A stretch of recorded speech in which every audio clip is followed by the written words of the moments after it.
Bayyina surasi Madinada nozil qilingan 8 oyatdan iborat. Bayyina hujjat degani. Hujjatdan murod bu yerda Muhammad alayhisalomdirlar. Suraning nomi Lam Yakun deb ham yuritiladi.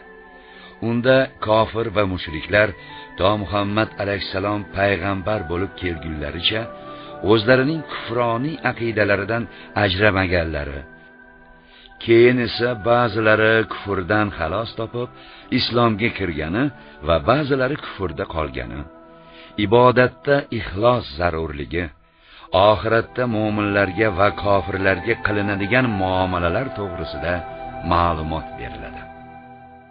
Bismillahirrohmanirrohim. Mehribon va rahimli Alloh nomi ila. لم يكن الذين كفروا من أهل الكتاب والمشركين منفكين حتى تأتيهم البينة. Ahli kitoblar va mushriklardan iborat kofir kimsalar to ularga hujjat kelmagunicha kufrga oid botil aqidalaridan ajraluvchi bo'lmadilar. رسول من الله يتلو صحفا مطهرة فيها كتب قيمة. U hujjat Alloh tomonidan yuborilgan payg'ambar Muhammaddir. U ularga pokiza sahifalarni, Qur'onni tilovat qilur. U sahifalarda qimmatli yozuvlar, ahkomlar mavjuddir. وما تفرق الذين أوتوا الكتاب إلا من بعد ما جاءتهم البينة. Ahli kitoblar faqat ularga hujjat, payg'ambar kelganidan keyingina bo'linib ketdilar. وما أمروا إلا ليعبدوا الله مخلصين له الدين حنفاء ويقيموا الصلاة ويؤتوا الزكاة وذلك دين القيمة.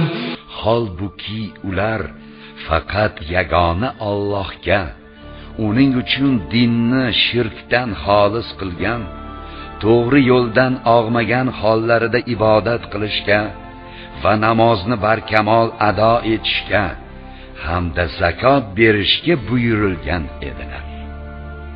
Mana shu to'g'ri, haqqoniy dindir.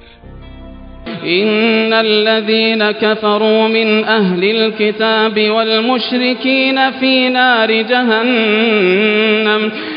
نار جهنم خالدين فيها أولئك هم شر البرية.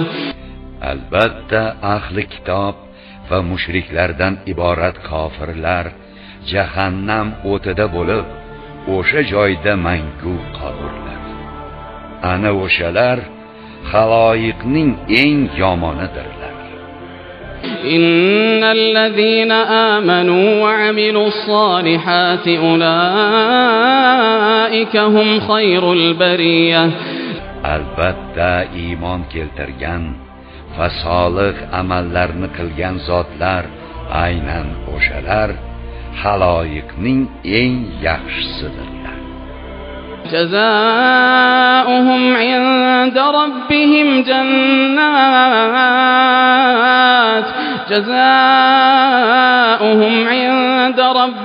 جنات عدن تجري من تحتها الأنهار. جنات عدن تجري من تحتها الأنهار خالدين فيها أبدا رضي الله عنهم ورضوا عنه ذلك لمن خشي ربه. Parvardigorlari huzuridagi ularning mukofotlari ostidan anhorlar oqib turadigan jannatdagi mangu bog'lardir. Ular o'sha joyda abadul abad qoluvchidirlar. Alloh ulardan rozi bo'lur, ular Allohdan rozi bo'lurlar. Bu mukofot Parvardigoridan qo'rqqan kishi uchundir.